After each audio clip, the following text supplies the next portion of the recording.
और ये जो जीत है हमारी 3 प्रदेशों में, ये हमारे केंद्रीय नेतृत्व के नीति और नियत का ही असर है। हरियाणा मणि ब्रिज और जिस तरह सीएम साहब के बीच में थोड़ी सी अनबन चल रही है, उसको लेकर आप किस तरीके देखते हैं? क्या 2024 में जिस तरीके से राव साहब का कहा था 2014 में कि सीएम का भी पद के लिए बात चल रही थी, तो आपको क्या लगता है, आपको होना चाहिए था या नहीं होना चाहिए था?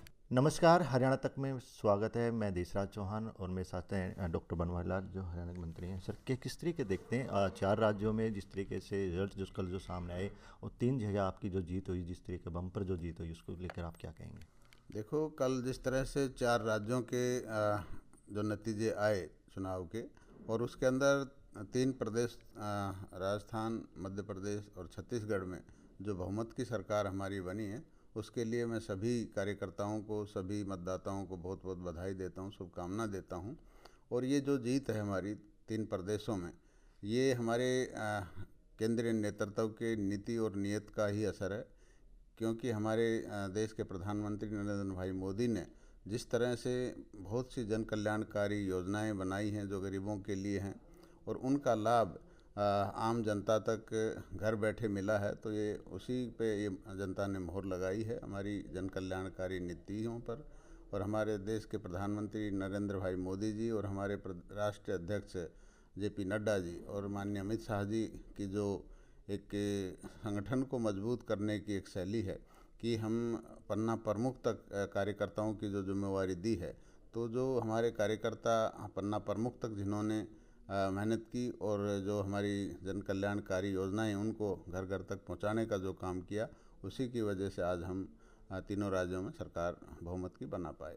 सर कुछ जैसे राज्य थे, जैसे एक दो राज्य थे, जैसे राजस्थान के लगाओ, जी छत्तीसगढ़ के लगाएं, उसमें इस तरह की जो बात सामने आ रही थी कि कहीं ना कहीं एक जो माहौल है कांग्रेस का भी आमने सामने का, मतलब पूरी एक टक्कर दे रही है, तो उस तरीके से जिस तरीके से आपकी जो जीत हुई है, तो आप किस तरीके देखते होंगे? देखो, मैंने यही कहा कि हमारी जो पार्टी की नीति है, सबका साथ सबका विकास, और अंत्योदय के सिद्धांत पर गरीब आदमी को भी हमारी योजनाओं का लाभ मिले, इन सब की वजह से पार्टी के कार्यकर्ताओं की कड़ी मेहनत, ये सब चीज़ें मिला करके इनका जो रिजल्ट आया, इन सब का मिला करके इनका श्रेय देता हूँ।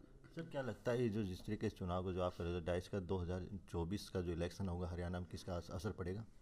देखो, बिल्कुल जैसे कि विपक्ष की पार्टियां भी कहती रही हैं कि भाई ये मिनी लोकसभा चुनाव है, और इन पे जो 4 राज्यों में जिसकी सरकार बनेगी उसको 24 के लोकसभा चुनाव में भी फ़ायदा मिलेगा।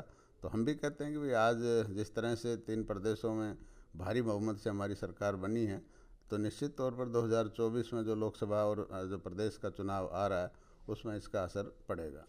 सर जिस तरीके से कहा कि इसका असर पड़ेगा, लेकिन जिस तरीके से हम हरियाणा की हम बात करें, तो हरियाणा में अनिल विज और जिस तरह सीएम साहब के बीच में थोड़ी सी अनबन चल रही है, उसको लेकर आप किस तरीके देखते हैं? क्या 2024 में उसका असर पड़ेगा? देखो, इस तरह का कोई मनमुटाव नहीं है, ये जनता की बनाई हुई बातें हैं, और ऐसा कोई नहीं, और विज साहब का और माननीय सीएम साहब का कोई मतभेद या वो मनमुटाव नहीं है।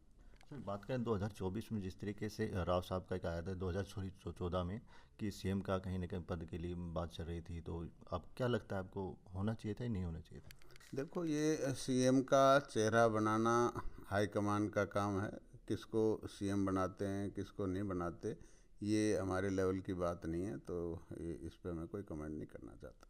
सर इस क्षेत्र के एम्स का एक बड़ा मुद्दा है और काफ़ी समय से धरने पे बैठे हैं, अभी कुछ समय पहले सचिवालय तक पैदल भी आए, तो क्या कहेंगे सर एम्स को लेके? इस क्षेत्र के लिए कोई बड़ी मांग है? देखो, एम्स का जो काम चल रहा है, स्टेप बाय स्टेप सारे काम हो रहे हैं। आपकी चारदीवारी का भी काम चल रहा है, बाकी ज़मीन की पेमेंट पूरी हो चुकी है, और अब जो टेंडर लगे थे पिछली बार, किसी वजह से वो रिजेक्ट हो गए थे, लेकिन अब की बार वो टेंडर सक्सेसफुली ओपन हो गए हैं।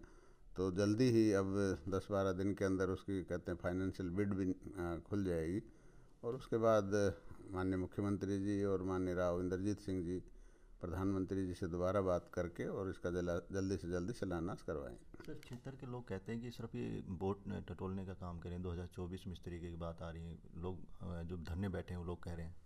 देखो, इस तरह विपक्ष तो कहता रहता है, लेकिन आप भी देख रहे हो जो काम चल रहा है, ये भी एक प्रोसेस ही है।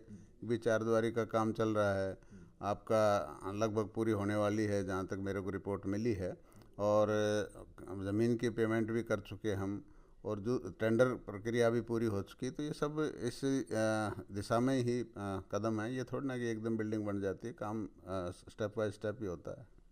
ये के साथ डॉक्टर बनवारी लाल जी मंत्री जी ने कहा कि 2024 में जो इलेक्शन जो आएंगे उसमें भी कहीं ना कहीं अब जो 3 राज्यों में जो जीत हुई उसका असर कहीं ना कहीं देखने को मिलेगा। हरियाणा तक के लिए रेवाड़ी से देशराज सिंह चौहान।